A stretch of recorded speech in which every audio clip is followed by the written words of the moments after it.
Este podcast é uma realização O Historiante.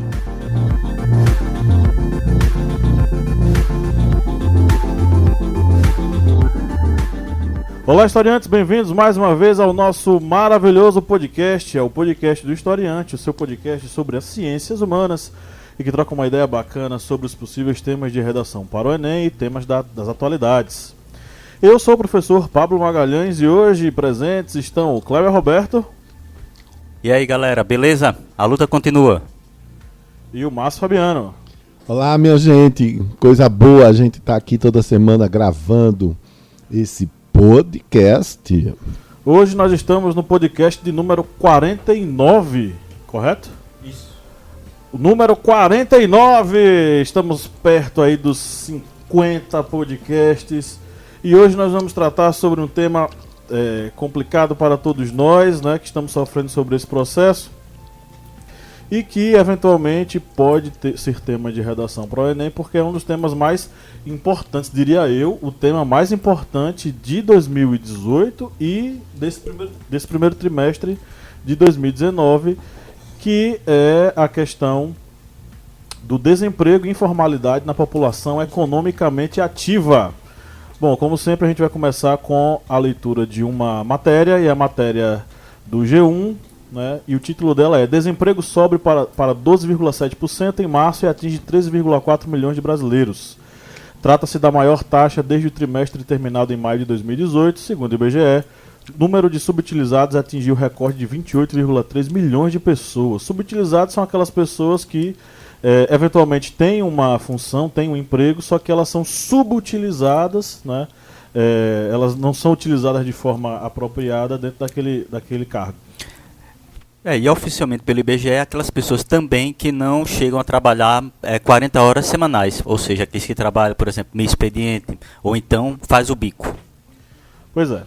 Bom, a taxa de desemprego no Brasil subiu para 12,7% no trimestre encerrado em março, atingindo 13,4 milhões de brasileiros.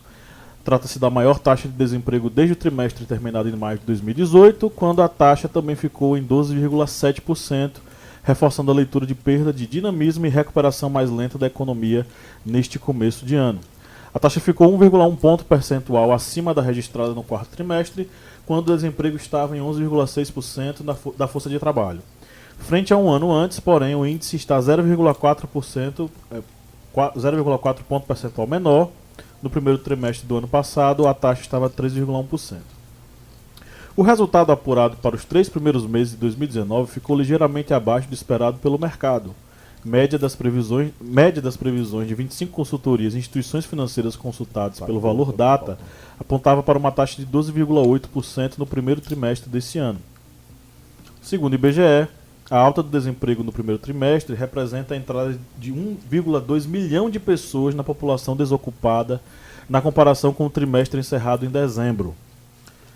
E isso, imagine o seguinte, 1,2 milhão de pessoas que não terão como pagar suas contas, que não terão como ir até o comércio e fazer com que o comércio gire, o senhorzinho da esquina não vai ter os seus compradores usuais de todo mês, e eventualmente o colapso é ainda maior. A maior taxa de desemprego já registrada no país foi a do trimestre terminado em março de 2017, 3,7%. Já a mínima foi alcançada em dezembro de 2013, quando ficou em 6,2%. Era um paraíso.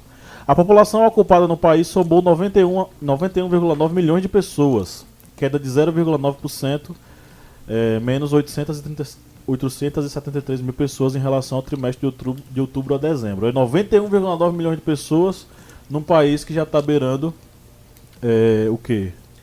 210 milhões de pessoas, né? Meu Deus do céu, segurem-se nas cadeiras. Bom, o IBGE apontou também que a população fora da força de trabalho alcançou 65,3 milhões de pessoas, ficando estável frente ao trimestre encerrado em dezembro e crescendo 1%, mais 649 mil pessoas na comparação com o mesmo trimestre do ano passado. Então, gente, é o seguinte, desde o início desse ano nós já sentimos o sopro, na verdade, desde a queda da Dilma, a ascensão de Temer, nós estamos sentindo o sopro do neoliberalismo, soprando as velas das nossas embarcações. E, segundo esses caras, né, os ventos do neoliberalismo iriam empurrar as nossas embarcações para o progresso e para o desenvolvimento e para o enriquecimento e para emprego, enfim. Só que a gente está assistindo ao contrário, né? As taxas de desemprego estão aumentando e me parece que o governo federal não está nem aí para esse tipo de coisa, porque ele está mais preocupado em ir para os Estados Unidos, ganhar prêmio inventado e atacar a imprensa brasileira. Então é o seguinte, estamos aqui diante de uma problemática que atinge a todos nós, que é a questão do desemprego. O desemprego, ele atinge a economia, ele atinge a educação, ele atinge a cultura, ele atinge o lazer, ele atinge tudo. Porque uma pessoa sem emprego, uma pessoa sem um rendimento, uma renda financeira mensal, ela está à mercê do estresse, da depressão e principalmente está à mercê aí daquilo que pode acontecer com sua vida nos meses subsequentes, né, nas semanas subsequentes. E aí a gente precisa estar sensível a esse tema, porque não adianta você chegar e dizer, mas aqui a culpa é do PT, porque foi há 30 anos atrás, faz 30 anos que nós temos governos de esquerda. Enfim, gente, vamos parar e vamos refletir, porque esses aforismos bobos, eles não vão gerar para você que está nos ouvindo uma nota bacana, eles não vão gerar para você que nos ouve por diversão, por lazer, uma ampliação da nossa cabeça, da nossa mente. Isso aí é uma espécie de atrofiação da nossa mente. Então é o seguinte, quais são as análises possíveis que nós podemos fazer sobre esse quadro? O que podemos prospectar para o que vai acontecer esse ano com o nosso país e principalmente como você vai poder se organizar e propor uma solução ou propor uma intervenção diante disso. É para isso que nós estamos aqui e a partir de agora eu abro a palavra para os meus colegas de bancada, registrando apenas a ausência de Lídia, porque quem ouviu o podcast anterior sabe que Lídia, né, e eu, consequentemente, estamos grávidos. Só que eu não sofro as questões fisiológicas, é apenas Lídia. Então, por questões médicas, ela está em casa, está repousando e tal, para poder ter uma boa gestação. E hoje somos nós três aqui e vamos embora. Bem, pessoal, sobre essa questão do desemprego, os números são os seguintes. Na questão do desemprego são, como já ressalvado pelo professor Pablo, 12,7% da população economicamente ativa. Sobre os subutilizados, isso aí chega a 25% dessa população. E um dado também que é significativo são dos desalentados.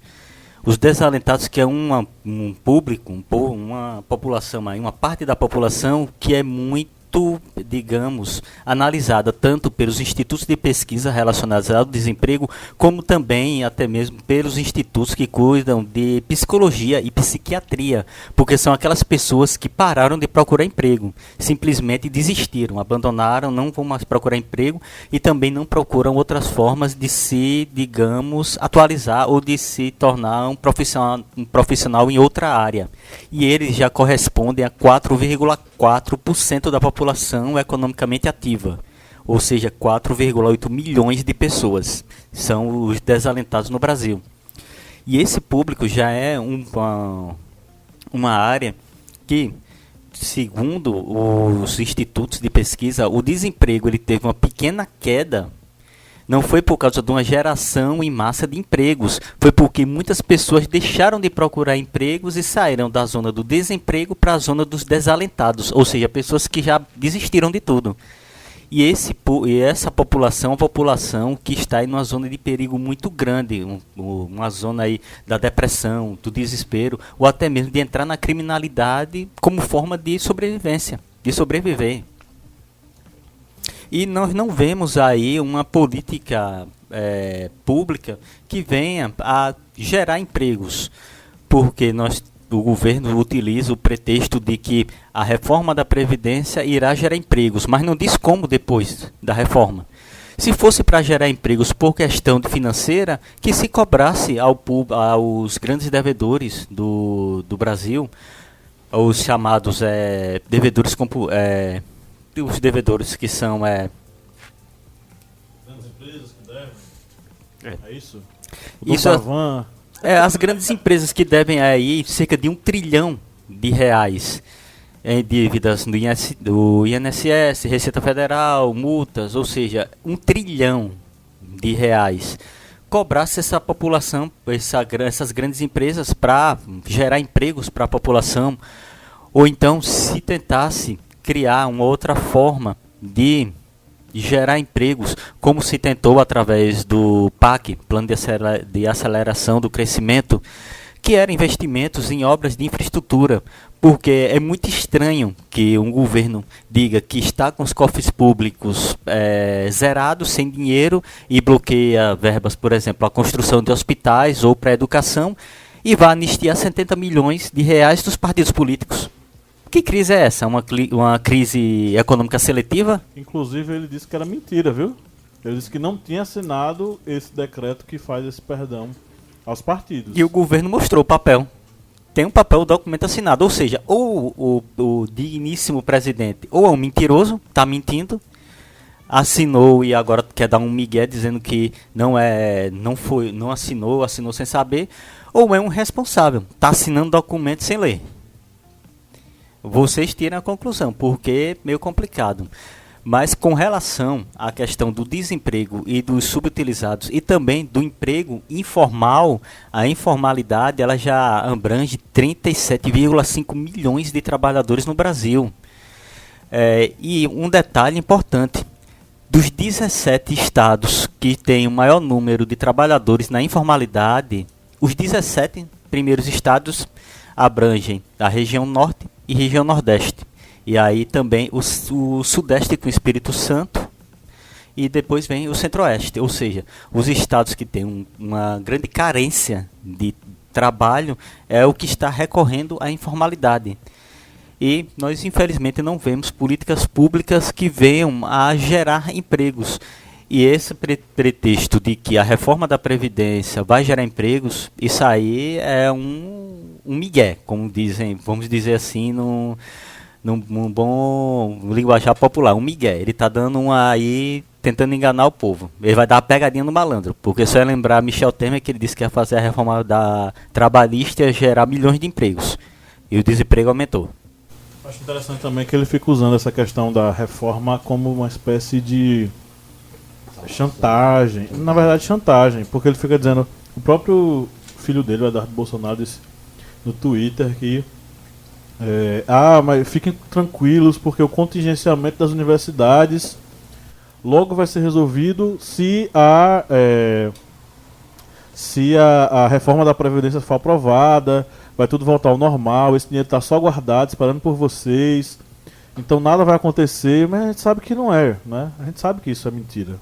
Eu queria revelar algumas coisas dessa situação tão cruel que é o desemprego. Como o professor Pablo falou, muito cuidado com as palavras, com as frases repetidas, os aforismos, né, os achismos que não dão em nada. Precisamos ir atrás das fontes seguras, das informações, dos índices, dos gráficos, e também precisamos entender o seguinte. Em primeiro lugar, minha gente, o Brasil não é um país qualquer. O Brasil é um país complexo. Complexo no sentido físico, geológico, não é? Nós temos aí 8.000 quilômetros de litoral, nós temos o norte com a Amazônia, uma biodiversidade incrível, nós temos o nordeste com possibilidades na energia eólica, com uma cultura uma cultura bastante forte, nós temos sudeste e sul com seus perfis distintos. E eu fico muito irritado quando eu vejo senadores, quando eu vejo presidente, quando eu vejo políticos, lideranças dizendo: se fizermos isso, tudo vai se resolver. Não se resolve. Nós precisamos entender o Brasil, a complexidade desse país e a preguiça e a mediocridade desses presidentes, governadores, lideranças, senadores. Eu acredito que nós não estamos com a capacidade de resolver o desemprego no Brasil pelo seguinte. Em primeiro lugar, nunca foi feita uma reforma tributária, certo? Que pudesse contemplar os investidores brasileiros de maneira mais coerente. Nós pagamos os tributos de maneira muito esquisita, muito cruel, não é? Os tributos dos pequenos e médios ainda são muito altos quando você vai fazer a comparação diante dos tributos de quem tem grandes fortunas. Gente, dinheiro é o que faz dinheiro girar, não existe. No mundo econômico que nós vivemos, no capitalismo que nós vivemos, o que faz dinheiro, faz as coisas girarem é o próprio dinheiro. Só que dinheiro para girar precisa que sejam feitos investimentos. O Brasil tributariamente tem uma carga tributária imensa. Nós não fizemos a reforma fiscal também necessária para que as coisas possam fluir com mais naturalidade e menos empecilhos burocráticos, certo? Nós não fizemos a reforma política, certo? Quando tivemos a oportunidade de fazê-la, uma reforma política mais séria para que não tivéssemos ainda hoje essa necessidade de que políticos, deputados especialmente, tenham essa influência imensa na decisão para onde vai o dinheiro de emendas parlamentares, na decisão de negócios, de infraestrutura e por aí vai. O Brasil é muito caro, o Brasil gera dinheiro, mas é muito caro. O Brasil tem um legislativo caro. O Brasil é muito caro. O Brasil tem um legislativo caro, um judiciário caro, um executivo que gasta demais, certo? E tudo isso faz com que não tenhamos aporte de recursos aonde eles podem se transformar em desenvolvimento e em geração de empregos. Gente, o que é que está acontecendo no mundo? Olha aí ao redor da tua casa, você, historiante, de onde você mora, o teu apartamento. O que é que está acontecendo? Pessoas estão se unindo em coletivos, coletivos pelas artes, coletivos para produzir comida mais saudável. É a chamada tendência do slow food, né?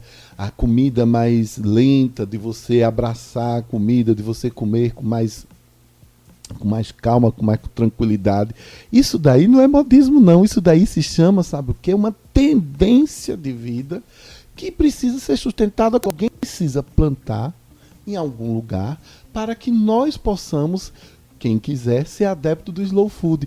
Isso é entender as complexidades. Nós temos um Brasil, a gente não consegue, por exemplo, a França. A França é um país rico, boa parte da sua riqueza vem de ser França. Existem mais gente visitando a Torre Eiffel do que gente visitando o Brasil. Nossos irmãos, nossos los hermanos argentinos, tá certo? Recebem mais turistas do que o Brasil. E eu acho isso maravilhoso. A Argentina é uma bota não, ela é pequena lá, muito menor do que a Bahia. Muito menor do que... Não sei, vocês me ajudem aí, tá? Na comparação. Rapaz, menor que a Bahia. Perdão, então vamos voltar. Esqueçam aí essa comparação, mas o que eu quero dizer é que a Argentina merece receber mais turistas do que o Brasil, porque a Argentina está se preparando. A comparação que você faz é certa, pô. Por quê? Olha o tamanho do Brasil, olha o tamanho da tanto agenda de coisa que a gente tem, as várias regiões que nós temos. E o tamanho da Argentina, não é depreciando a Argentina. Muito pelo contrário. Não é depreciando a Argentina. Eles têm um território menor, uma diversidade de regiões menores do que a nossa. Porém, construiu-se uma aura, enfim, talvez eles tenham trabalhado de forma interessante sobre isso e recebem mais turistas que nós. Aí, assim, o turismo está ligado necessariamente à questão de emprego, porque turismo gera empregos. Aí eu lhe pergunto, Márcio Fabiano, quando um presidente chega e diz aqui não é o lugar do turismo gay, o que é que ele está querendo dizer com isso?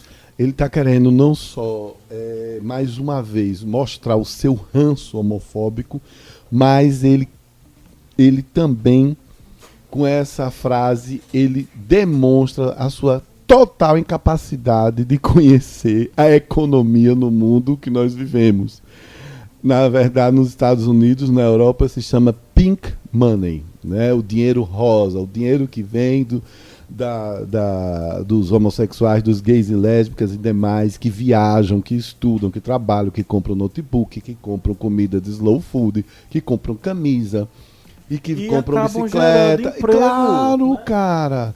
tudo que é desenvolvimento. O que é que significa a palavra desenvolvimento? A palavra desenvolvimento é você criar perspectivas em determinadas regiões, em determinadas células ali, e fazer com que isso se transforme em alguma coisa. Então, mais uma vez, eu vou utilizar a Argentina, porque conheci a Argentina. A Argentina, você tem ali Buenos Aires, que é uma cidade super charmosa, barata, eles estão em crise econômica. Dá para você ir a Buenos Aires tranquilamente do Brasil, pagando em 10 vezes no seu cartão de crédito, no boleto. E você pode conhecer a região de Mendonça, que produz vinho, você pode conhecer a Patagônia, você pode conhecer El Ushuaia, que é el fin del mundo, como eles falam.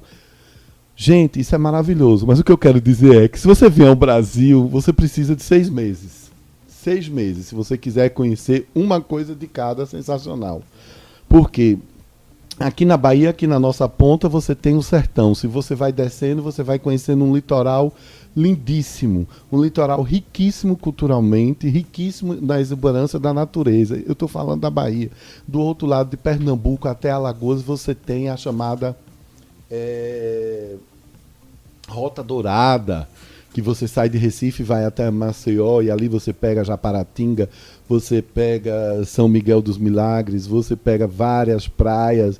Ali eu estive lá agora nas férias também, são vários negócios acontecendo, roupas de verão, marmitas. Então, hotéis estão sendo construídos ali. O que a gente precisa é menos achismos e aforismos e muito mais conhecimento técnico do Brasil, com suas possibilidades de região, para poder fazer o quê? Para gerar emprego. Nós precisamos investir na agricultura familiar. Nós precisamos investir no pequeno e no médio. Certo? E é interessante aqui. É no momento da crise que é necessário que o Estado invista na indústria, no comércio, na agricultura. Porque o que a gente está vendo é justamente o contrário. A gente está num processo ruim na economia. Aí o que eles estão fazendo? Cortando investimentos, retirando investimentos, tirando bolsa de quem precisa, reduzindo subsídio ali e acolá, deixando muita gente ao Deus dará, de mãos abanando, e fazendo vamos dizer assim, cortes que estrategicamente eles são burros, né? E aí o que vai acontecer? Corta ali, corta acolá, não tem investimento e os caras vão ficar entregues. Então assim, a economia ela não vai subir se não houver investimento. E aí teve aquela entrevista do Lula, o Lula louco, né, e tal, sei o que, revoltado, e ele falou uma coisa que, sinceramente, bicho, é verdade. Tá com falta, a economia tá ruim, investe nas indústrias, para as indústrias gerarem trabalho, para os trabalhadores receberem grana, para eles pagarem no comércio, consumirem produtos e assim fazer com que o ciclo comece a girar. É assim que funciona. Depois eu falo de formalidade. E sobre essa questão da interferência do Estado, existe um modelo econômico que é, digamos, o modelo que é rival do neoliberalismo, que é o keynesianismo, que foi um modelo instituído por John Maynard Keynes, que ele indica que o Estado ele é o agente indispensável na economia, principalmente nos momentos de crise. Estado de bem-estar social. Exatamente, que foi no caso no New Deal de Roosevelt, que era o Estado intervencionista. O Estado ele vai intervir na economia para, dessa forma, ele gerar empregos. Gerando empregos, ele vai gerar consumo. Gerando consumo, ele vai gerar o quê? Arrecadação de impostos. Gerando arrecadação de impostos, o Estado ele pode investir mais, por exemplo, em infraestrutura. Gerando infraestrutura, gera mais empregos, gera mais consumo. E assim ele faz literalmente um ciclo, um tipo de engrenagem de uma grande máquina. E essa grande engrenagem ele faz avançar o quê? O Estado.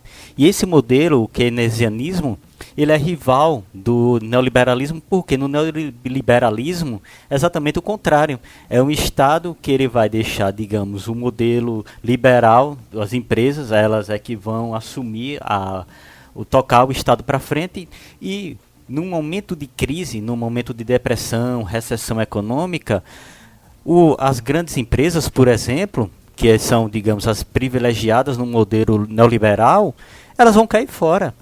Ou você acha que, por exemplo, um grande banco, vamos citar aqui, um Bradesco, um Itaú, num momento de crise, eles vão abrir mais agências ou vão investir em ouro, dólares e ações? Só perguntando aqui para os dois membros da mesa. Eles vão investir o quê? Abrir mais agências para gerar mais empregos ou investir em ações, ouro? Corta na hora. Cortar. O Itaú mesmo já anunciou que vai fechar 400 agências no Brasil, em todo o Brasil. Vários pais de família sem poder Consumir. comprar o pão para colocar em casa. E já o pequeno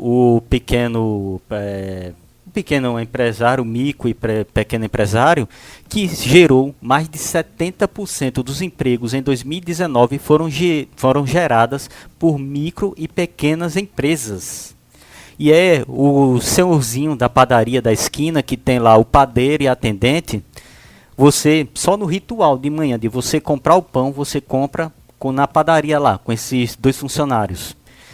Esse ritual de tomar café, você vai gerar o emprego na padaria, que vai vender o pão, você vai gerar um emprego de um motorista ou de uma pessoal de uma linha férrea que vai transportar o trigo de uma cidade para outra, você vai gerar lá na ponta o emprego de um agricultor que vai colher o trigo.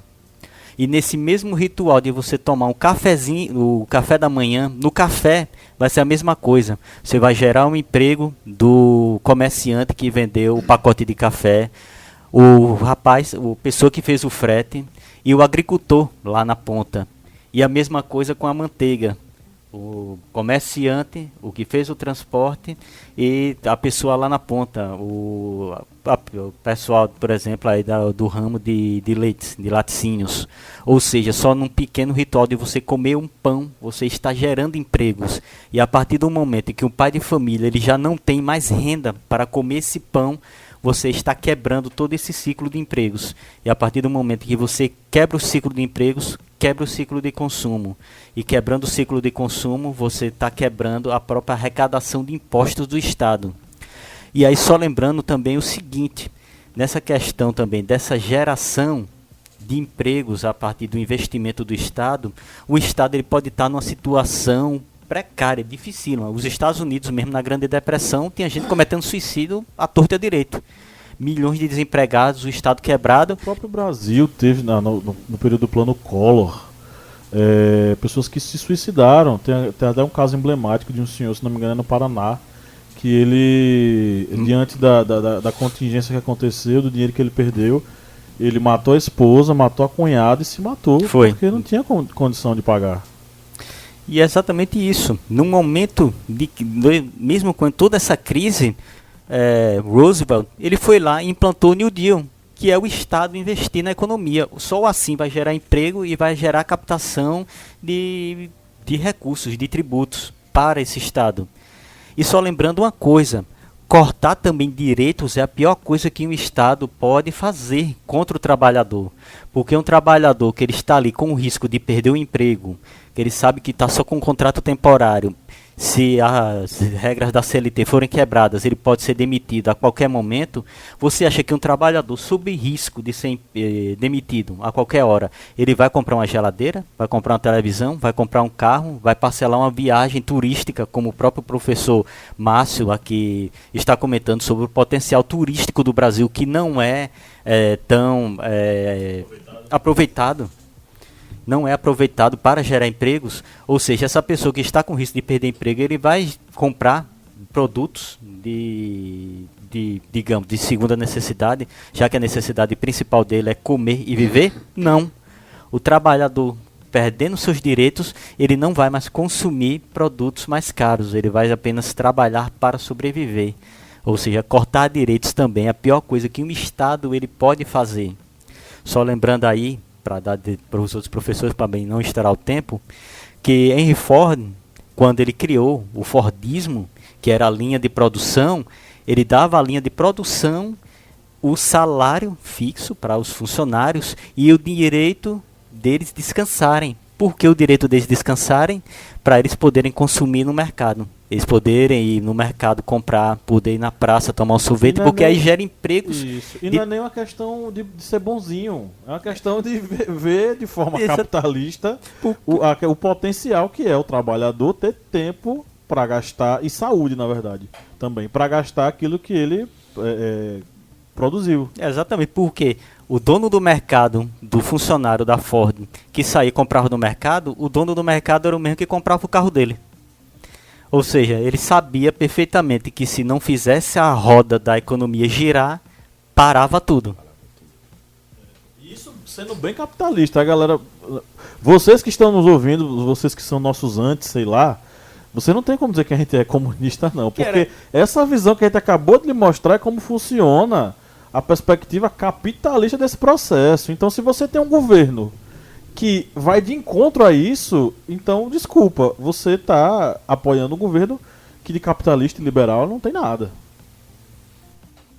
Acho interessante também observar o seguinte: nos últimos 30 dias eu acompanhei algumas matérias, tanto pela TV aberta como pela internet, sites, blogs falando do seguinte: houve uma pesquisa recente aí informando que boa parte foram entrevistados trabalhadores no mundo, no Ocidente, perguntando a eles suas relações com a tecnologia, né? Porque a tecnologia, agora, se a gente não for tecnológico, a gente não é mais homem, não é mais mulher. E aí muitas das respostas demonstraram uma certa angústia, né? Muita gente ainda com medo da tecnologia, com medo de perder o emprego para a tecnologia, por achar que não tem mais idade para aprender conceitos tecnológicos e poder sobreviver. E hoje, no dia que nós estamos gravando aqui esse podcast, pela manhã eu cheguei em casa para almoçar. Cheguei do trabalho, fui almoçar, ainda consegui pegar um restinho do programa da Fátima Bernardes, onde ela estava justamente debatendo essas questões, e tinha uma moça lá, me perdoe, eu não consegui captar o nome dela, explicando que tem vaga sim para empregos na área de tecnologia. Aí volto para a roda. Se tem vagas na área de tecnologia e não tem profissionais preparados, o governo deveria intervir oferecendo cursos, entendeu? Em suas diversas situações, em universidades, certo? Nos institutos federais, através do 5S, SED, Senai, SESC. Gente, tem uma possibilidade ali, numa ponta, de vagas sobrando, que não são preenchidas, e tem gente precisando de emprego. Opa, temos que fazer. Como é que nós fazemos esse link? Entendeu? É isso que o governo tem que estar presente e atento. Não adianta desculpinhas, não adianta pirraças ideológicas, e muito menos ainda vir dizer que não, que sente muito porque não tem oferta de emprego para todo mundo. Não é para sentir muito, não. É para intervir, é para chamar pessoas capacitadas e dizer aonde tem possibilidades nesse país. Na tecnologia, ótimo. Que profissional, que habilidades tecnológicas, né, estão sendo solicitadas por quem, aonde? No norte, no nordeste, no sul, no sudeste? Bom, vamos fazer os links. Aonde tem possibilidades? É no turismo sustentável? Viajei, ainda nas minhas férias também, com uma turma, uma empresa que era turismo sustentável. Gente, tinha 40 pessoas dentro do ônibus. Tá entendendo? Então existem possibilidades. Agora, precisam ter pessoas capazes nesses meandros governamentais, nos diversos ministérios do trabalho e da educação, para poder se sentar e simplesmente dizer: vamos fazer os links. Vamos trazer o povo para trabalhar. Está precisando de gente aonde? Está precisando de gente com habilidade em gastronomia?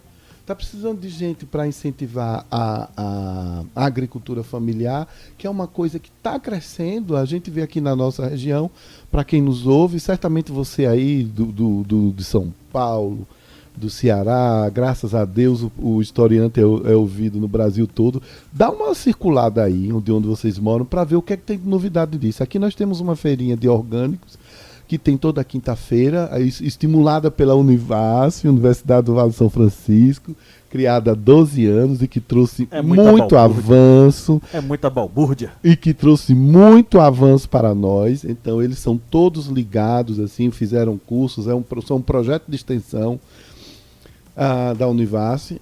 E eles estão lá. Eles começaram pequenos, aí agora já são quase 12 ou 14, que toda quinta-feira simplesmente começa às 5, às 4, aliás, às 7 começa a fechar. Se você chegar às 6 horas, já não encontra mais tanta oferta. E tem um público comprando, que um público que não comprava. Porque eu me lembro que 5 anos atrás começou uma feirinha que acabou não dando muito certo. Quer dizer, público, oferta, você também inventa essa oferta. Você inventa essa demanda, você cria essa demanda e vai oferecendo. Pablo pode nunca ter comido um tomatinho, cereja orgânico. No dia que ele comer na salada, ele vai dizer, poxa, como isso daqui é delicioso, que é delicioso realmente. Então, gente, observem, fiscalizem, fiquem alertas, entendeu? Se for possível, mande um e-mail para quem você votou, para deputado estadual e federal, e observem que sim, existem possibilidades de nós diminuirmos esses números tão cruéis de desemprego. E queria só falar um pouquinho de informalidade. A informalidade é bacana quando ela dura pouco. Por exemplo, eu conheço muita gente aqui na minha cidade, Juazeiro, né? Eu não tenho carro, eu vou trabalhar a pé, eu resolvo minhas coisas a pé, eu ando muito na rua. Então, já conheço gente que começou vendendo pão caseiro, começou vendendo bolo, e foi crescendo, a pessoa vinha só com um tabuleirozinho, né? Com um vasilhame de plástico, aí foi crescendo, foi montando uma coisinha, e hoje está com uma loja física, certo? E conseguindo sair dessa informalidade da rua. Necessariamente o que está na rua não é ruim, não. Eu gosto muito de comida de rua, eu gosto muito dessa coisa vibrante que está na rua. O que é ruim é se essa informalidade se ela for completamente desamparada. Porque esse trabalhador, e aí você pode ir buscar o Sebrae, se transformar no MEI em alguma coisa, mas é preciso um olhar mais atento do Ministério do Trabalho, das políticas públicas, para essa pessoa que está na rua vendendo. Que ela possa pagar um tributo que seja mínimo, mas que tenha direitos mínimos também. Não se pode estar na rua vendendo sem ter direito ao Deus dará. Certo? Porque quem vende no sol a sol tem uma dor de cabeça, quem vende adoece, quem vende pode ter um sintoma ou outro e precisa ser resolvido na rede pública de saúde. É isso que eu estou falando. A questão no Brasil é sempre esse nosso lado cruel.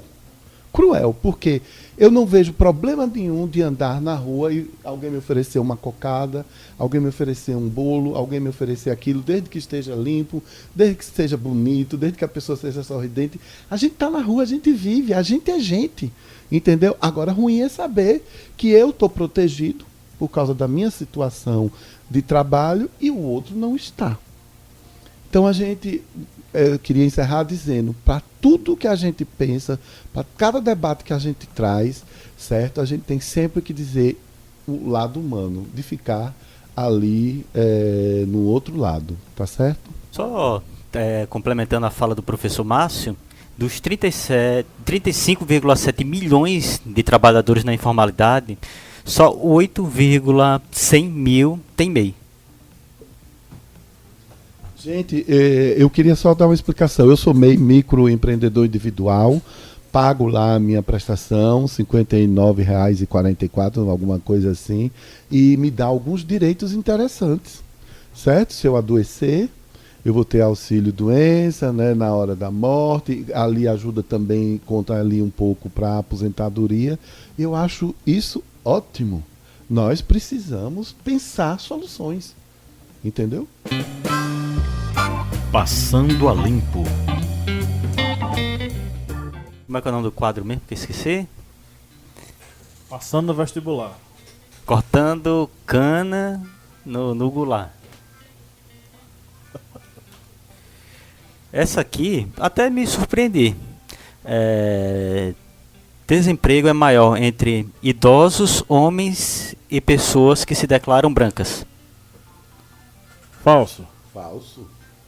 Isso daí não é verdade, não. Pronto, ó, os dois aqui acertaram e foi rápido. Tá na revista Fórum, dados do IBGE. Desemprego é maior entre jovens, mulheres, negros e pardos. Dentro dessa esfera de desempregados, 52,6% são mulheres. Dentro do público que se declara negro ou pardo, 16% é negro, 14,5% são pardos e, em comparação, 10,2% são brancos. E entre os jovens é de 31,8% da massa desempregada. Aquela galerinha que não tem experiência ainda. Do primeiro emprego. As mulheres, que historicamente são as excluídas do processo. A população negra, que também é excluída do processo. Então, era de se esperar já que fosse esse resultado. Os branquinhos estão aí, né? Todos... Estão se safando um pouco. Se safando desse pouquinho, processo, porque o desemprego aumentando aí, eu acho que não vai porque perdoar na ninguém. verdade tá de modo geral, só que mesmo assim, mesmo nesse momento de crise, a gente vê que as populações excluídas do processo histórico, elas continuam sendo excluídas do processo histórico. É o racismo estrutural. Bem, a próxima. Essa daqui, deixa eu ver. É também uma surpresa. Eu acho que eles aqui vão matar facinho. A inteligência artificial pode gerar mais de 40% de empregos em 15 anos.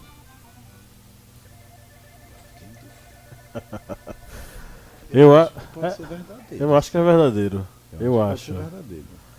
Porque, não sei, talvez empregos indiretos, decorrentes da inteligência artificial, o cara que vai fazer a manutenção dos robôs. 15 anos, né?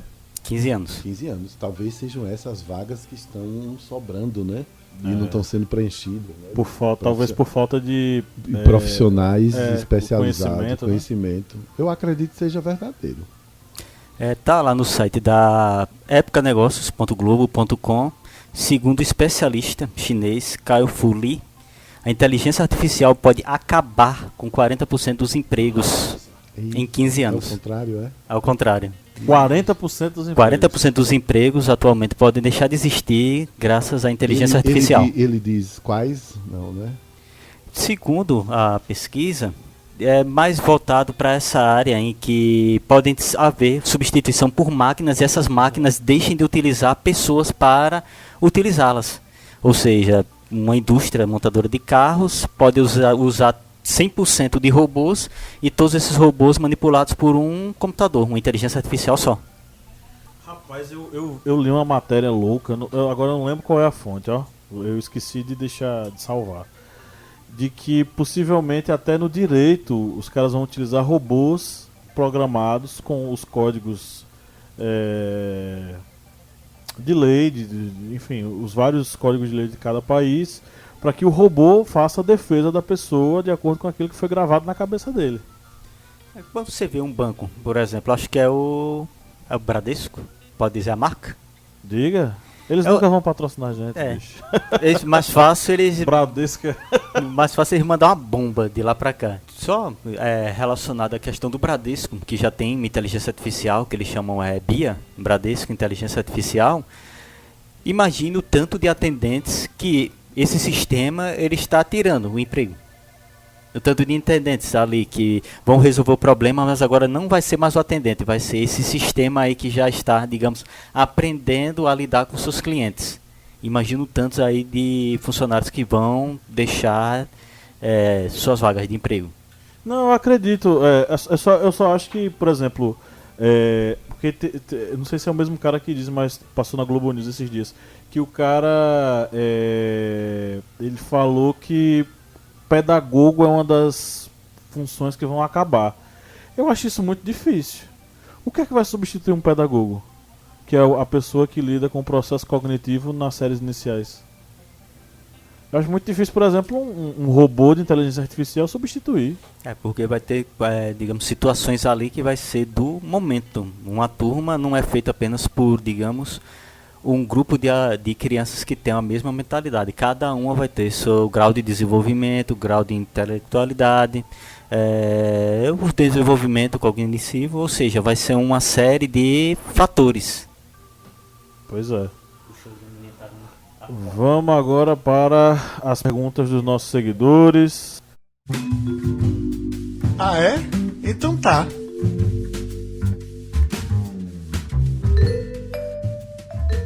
Cléber Roberto, Renata Santos falou o seguinte para o senhor.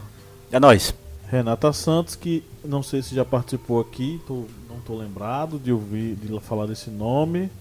Mas a Renata Santos falou o seguinte: provavelmente eu falaria da uberização e dos contratos PJ que as empresas estão fazendo com funcionários. Falaria da reforma trabalhista, mas não sei como montar a redação, sabe? Sobre essa questão da uberização, nós já até discutimos aqui no podcast sobre o trabalho no mundo digital, que a Uber e a iFood são os dois maiores contratantes de trabalhadores no Brasil. Eles têm uma folha de salarial, entre aspas, aí, com mais de 4 milhões de funcionários. E sobre essa questão da uberização, ela vai estar ligada muitas vezes a essa questão da informalidade e da terceirização de mão de obra.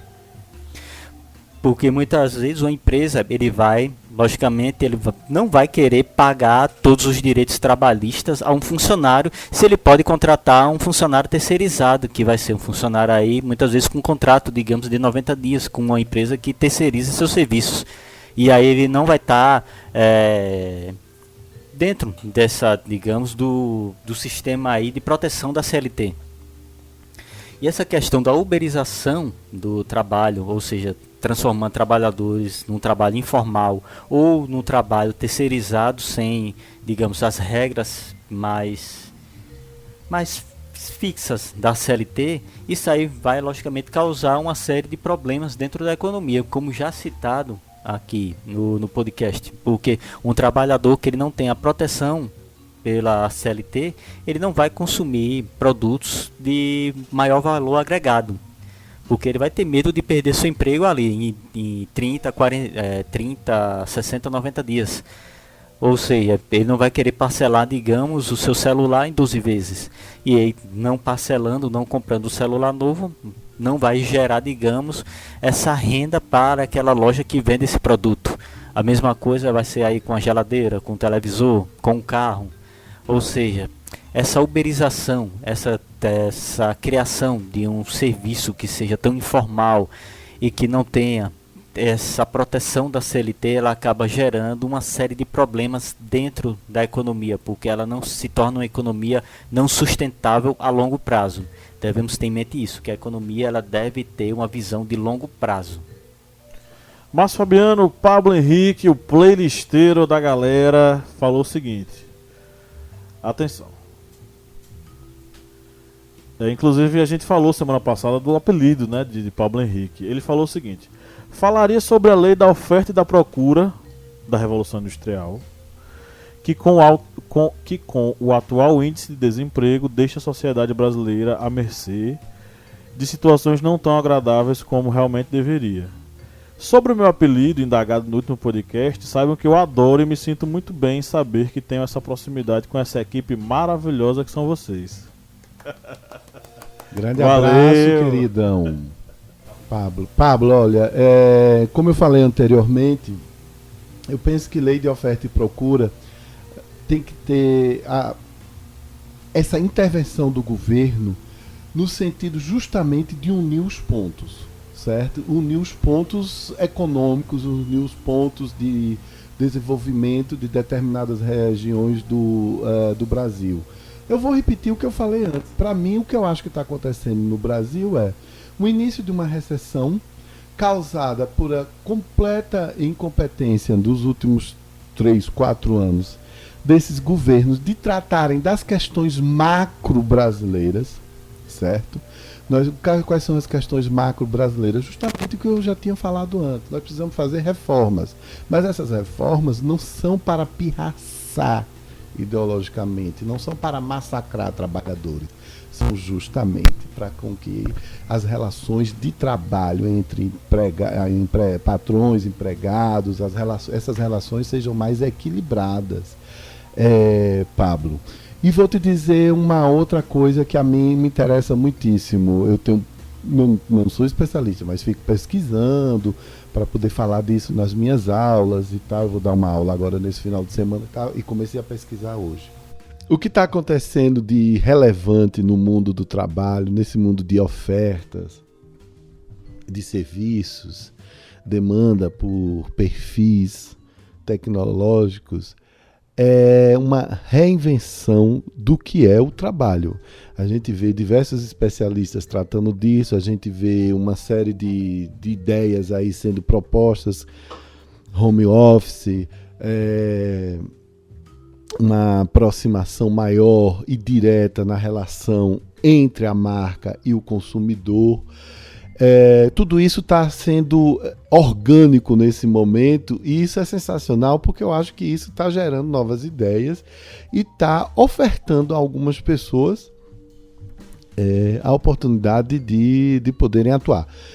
Deixa eu dar um exemplo. Eu sigo o Murilo Gun, um pernambucano que faz debates, que tem umas ideias aí diferentes, algumas eu acho bastante interessantes. Ele faz umas pesquisas sobre o que marcas estão fazendo para facilitar a vida do consumidor. E eu acho que Murilo é uma pessoa dessa geração que nasceu e está crescendo, ele tem 30 e poucos anos, justamente isso para repensar essas relações. Mas reparem que repensar as relações não significa diminuir, destruir direitos ou cargos ou posições, não. Significa a gente tentar reconstruir novas posições, novas funções nesse mundo absolutamente novo e intenso que nós estamos vivendo. Eu faço parte de uma geração que é um pouco mais velha, eu estou vivendo isso hoje totalmente, porque além do meu trabalho, vamos dizer assim, um trabalho tradicional, né, com carteira assinada, eu sou diretor de um centro de cultura, um cargo comissionado do Estado, eu também faço muitos trabalhos freelancers, né, trabalhos extras. Eu tenho colegas publicitários, ex-alunos, que nós fazemos projetos de geração de conteúdo juntos. E é uma tentativa minha, um homem de 48 anos, de me atualizar com jovens que foram meus alunos de 24, 25, 23 anos e que estão aí produzindo coisas, entende? Então a gente também, eu acho, essa eu acho a parte bacana desse mundo novo. Contudo, lembre o seguinte, mesmo nessas novas opções e demandas de trabalho, de serviço, de troca de ideias, o que vale sempre é a honestidade, é o equilíbrio. Quer dizer, quando nós vamos fazer um contrato, quando eu vou dividir as tarefas para executar aquele contrato com meus sócios, né, eu preciso ser honesto e cumprir as minhas metas elaboradas com eles. A gente fala de dinheiro abertamente, não existe entre nós aquele clima, você precisa ganhar mais porque eu sou mais velho, supostamente tenho mais experiência. Então, são essas coisas que nós estamos vivendo e que eu acho que são super bacanas. Contudo, que o governo não tem capacidade de resolver as relações tradicionais de trabalho, que dirá entender o que está acontecendo no mundo. Não é verdade? Então, é isso aí. Será que eu ajudei? Claro. Fique tranquilo. A única coisa que faltou foi em relação à questão da Revolução Industrial. Mas assim, a gente já não vive no contexto da Revolução Industrial, né? A gente, principalmente nesse processo por exemplo, que tipo de Revolução Industrial ele está se referindo? Porque a gente tem várias ondas da Revolução Industrial, nós temos fases da Revolução Industrial. Nós estamos na fase da Revolução Industrial do mundo digital. Não necessariamente seguimos aquela mesma lógica do século XIX. Então, assim, a questão do desemprego está mais ligada à falta de aptidão do governo, do Estado, de conseguir gerir esse tipo de coisa. Porque, como o próprio Kleber já falou, a gente vive num contexto onde os Estados nacionais eles trabalham com a ideia do keynesianismo, que é a ideia do Estado de bem-estar social. O Estado, ele organiza e regulamenta a questão do trabalho. Então é muito mais de uma inoperância do Estado de conseguir gerar novos postos de emprego. Essa questão das revoluções industriais, teve a vapor, a primeira. Temos também, como já teve, o desenvolvimento de equipamentos elétricos, combustíveis líquidos, agora através de computadores, ou seja, não dá para definir a questão de trabalho porque há várias fases. Essas fases iniciais, logicamente, teve uma expansão, essas primeiras revoluções, de mão de obra, mas era mão de obra explorada, quase escravizada.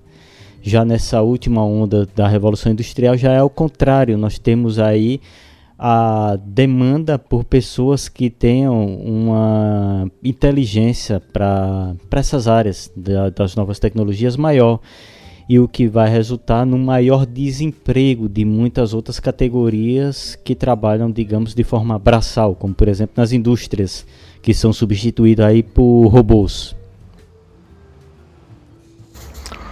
Kleber, Flávio, nosso querido Flávio Santos mandou mensagem aqui pra gente. E aí, Flávio, beleza? Flávio, inclusive, mandou um material que a gente ainda não viu?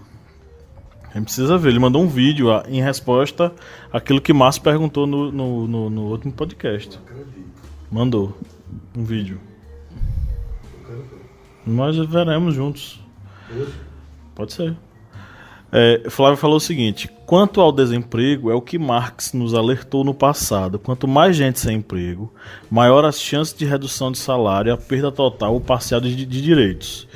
E as desculpas são variadas, já a informalidade é questão de sobrevivência. Como as coisas são interligadas umas às outras, eu destaco a função da educação neste cenário. Na escola aprendemos que é importante vencer na vida e, para vencer, é necessário competir. Competição é o início de uma guerra. E vivemos em guerra o tempo todo. Guerra urbana por petróleo, questões étnicas e religiosas e disputas por territórios. Nunca tivemos tanta guerra como nas últimas décadas.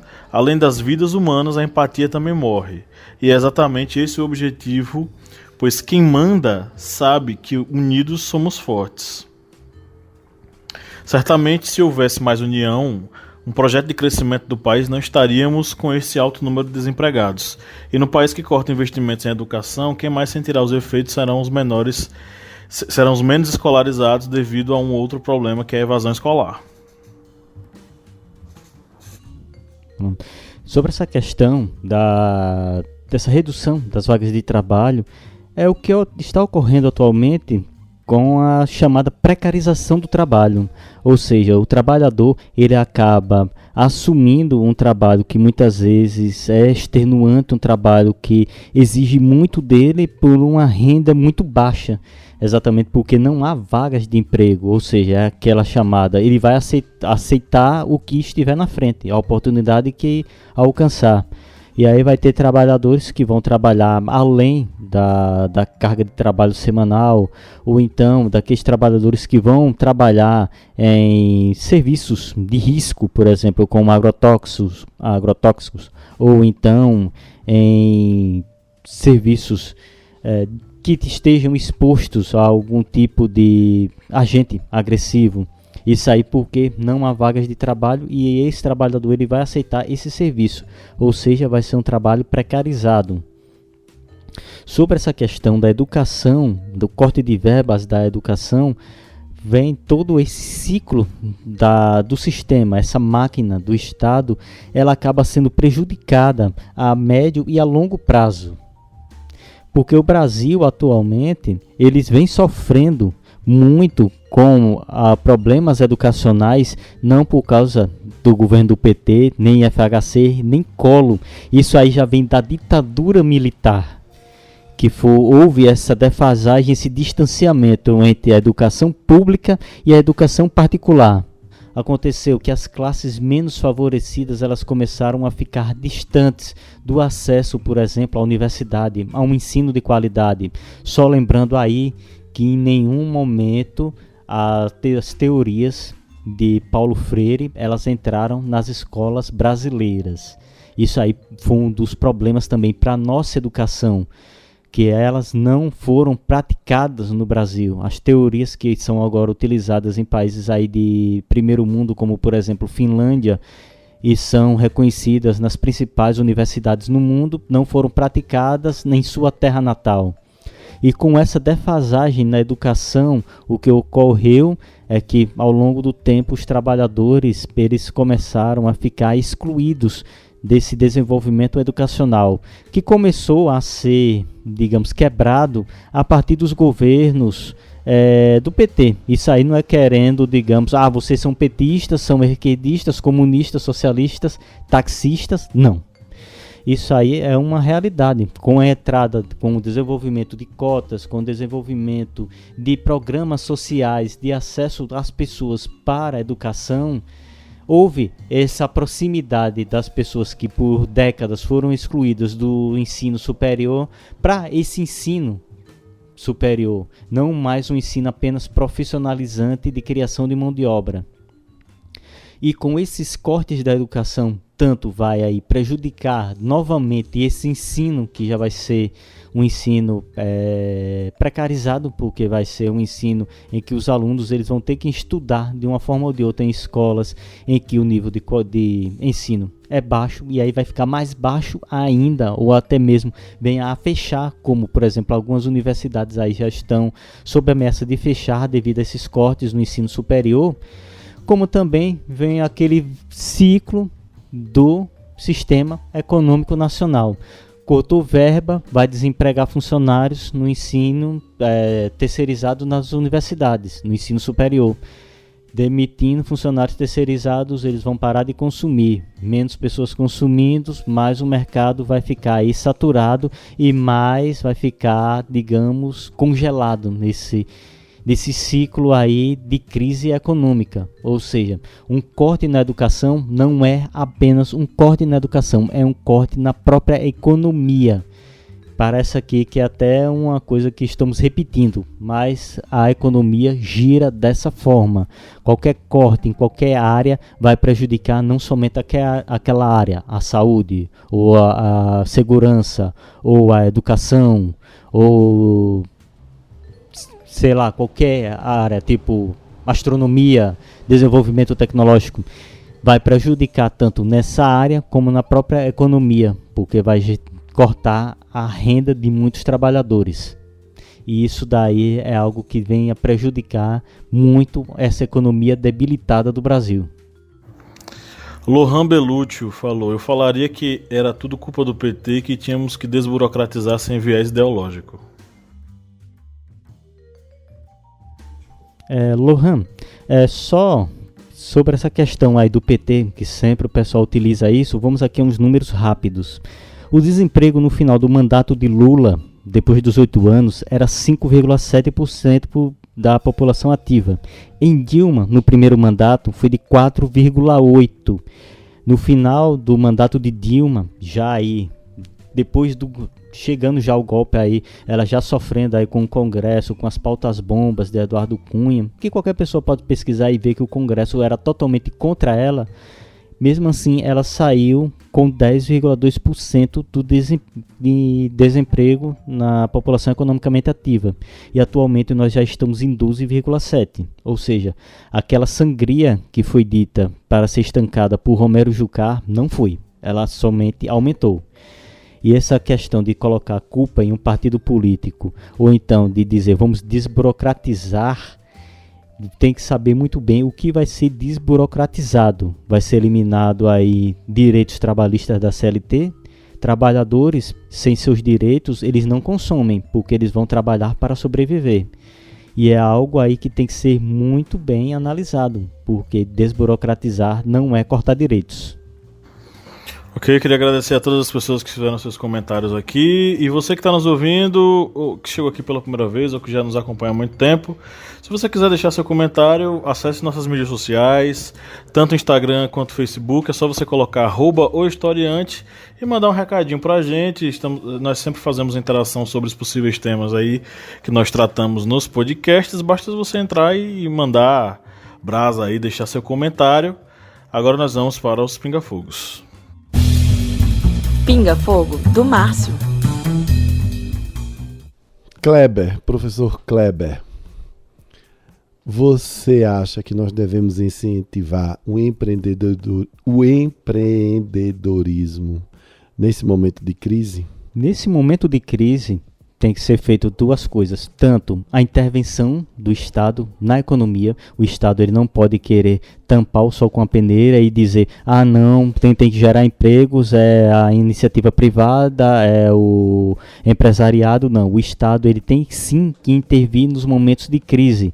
Isso aí é algo que já foi pregado na maior economia capitalista do mundo, que foi no momento da grande recessão mundial. Os Estados Unidos implantou o sistema keynesiano, o keynesianismo, que era um sistema de intervenção do Estado na economia para gerar empregos, gerar renda e com isso criar esse fluxo de capital dentro do Estado. Sobre incentivar o empreendedorismo, é algo que é muito válido, mas como bem ressalvado por você, professor Márcio, deve ser de desenvolver aí esse incentivo ao empreendedorismo, mas sem se esquecer de a pessoa estar resguardada aí pelos seus direitos. Não é somente ser um empreendedor, vou ser um empreendedor autônomo sem direito nenhum e quando ficar velho eu não vou ter uma aposentadoria ou se eu sofrer um acidente vou ficar aí prostrado.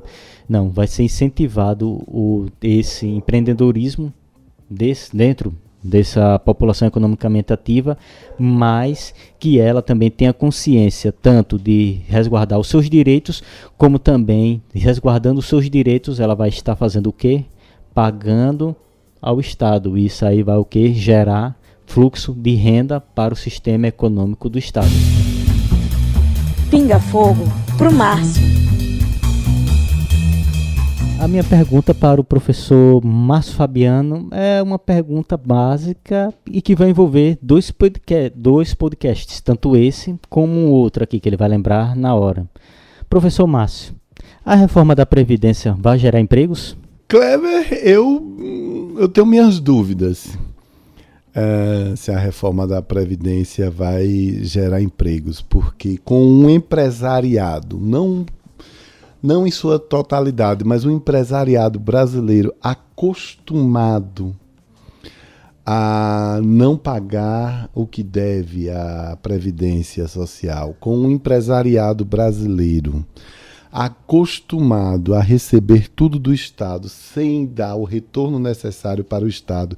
E quando eu falo o Estado, é o estado de bem-estar que você pode oferecer aos cidadãos e cidadãs de uma nação. Com esse empresariado que nós temos aí, eu acho muito difícil. Entendeu? Eu acho que a reforma da Previdência não irá gerar muitos empregos, não. Porque, na verdade, eu acredito que nós precisamos repensar a Previdência Social no Brasil. Mas isso, como eu falei antes, isso tem que ser junto com a reforma fiscal, com a reforma tributária, com a reforma política. A gente precisa repensar o país como um todo para a gente poder se desenvolver economicamente bem mais rápido e com mais equilíbrio e justiça. Dicas culturais. Ok, pessoal, então vamos agora para as nossas indicações. Quem quer começar? Pronto, vou fazer duas indicações aqui. São duas indicações, como sempre. Uma vai ser uma música. Eu vou dedicar aqui a música Desemprego, que é a música aqui que vem já há um tempinho, mas é a música ainda do Aborto Elétrico. Nossa Senhora! Para quem não sabe, o professor Pablo aqui já sabe quem é. O Aborto Elétrico foi, digamos aí, o embrião do Legião Urbana. E do Capital Inicial. Do Capital Inicial. Mas essa música Desemprego, ela foi tanto tocada pelo Aborto Elétrico, como também pelo Legião Urbana, e também tem sua versão no Titãs. E vou dedicar também aqui um filme, que é A Procura da Felicidade, que é um filme muito bom, aí com o Will Smith, que esse filme, ele mostra... E o filho dele, o Jaden. Exatamente. Bem pequenininho. Tanto pai e filho, ele é baseado em uma história real de um pai solteiro que é despejado e que ele consegue um estágio em uma grande empresa, mas não é um estágio remunerado. E mostra aí toda a luta dele, já que para tentar alcançar o sonho dele, ou seja, essa busca pela felicidade, que é uma busca não somente pelo esse lado também aí financeiro, da busca pelo emprego, sair do estágio e conseguir o emprego fixo, como também pela felicidade do filho, que vocês vão ver que é um relacionamento muito belo dentro desse filme. Não vou contar mais nada porque vai ser aí spoiler. Eu queria indicar uma série. A Netflix tem o Chef's Table, né, que é uma série sobre chefes de cozinha, só que eles fizeram agora uma versão muito interessante chamada Street Food, né, comida de rua, e é todos os episódios são com orientais. É muito bom, já sei. Eu adoro comida e adoro comida oriental, mas o mais interessante, observem quando vocês forem ver os personagens, as pessoas, elas trabalhando na rua, esses homens e mulheres criando seus filhos, educando seus filhos e sempre pensando no futuro deles e delas, para que eles possam ter acesso à universidade, e eles ali vendendo sua comidinha, acendendo lá o fogão. Eu acho tão legal, eu acho tão humano, né? E é bastante interessante para a gente entender que do outro lado do mundo também tem gente igual a gente, são países alguns mais ricos, outros menos desenvolvidos, que também estão tentando se enquadrar aí para buscar uma justiça social. Vejam aí, Netflix, Chef's Table, Street Food. Eu gosto, eu achei muito bom, principalmente o modo como eles relacionam a história da pessoa que faz a comida, a questão familiar, os amores e tal, e aí associando isso à produção da comida que ela faz, né? Eu achei fantástico, maravilhoso. Eu vou sugerir uma dica de leitura que não é pesada, tá? Você que está mais acostumado a ler revista Veja, a edição de abril do Le Monde, a capa é Reforma da Previdência, e é um número que fala muito bem sobre essa questão da Previdência e sobre a questão da precarização do trabalho, tá? Então tem um artigo, inclusive, que eu achei muito bom, que é o artigo logo que é o principal, né, que é o relacionado à capa, diz o propósito velado da reforma da Previdência. Ele é assinado pelo Eduardo Fagnani, professor de Economia da Unicamp. E ele trata muito bem aqui sobre essa questão da reforma e como isso tende a precarizar o próprio trabalho, né? E o trabalhador, consequentemente. Então fica a dica aí, larga a revista Veja, tá? E valeu Le Monde, que essa edição de abril tá muito boa. Então chegamos ao final de mais um podcast. Um abraço aí para todos vocês que nos ouviram e nos aturaram até agora, tá? E no 3, vamos lá. 1, 2, 3, vamos dar um tchau. 1, 2, 3. Tchau! A luta continua. Valeu.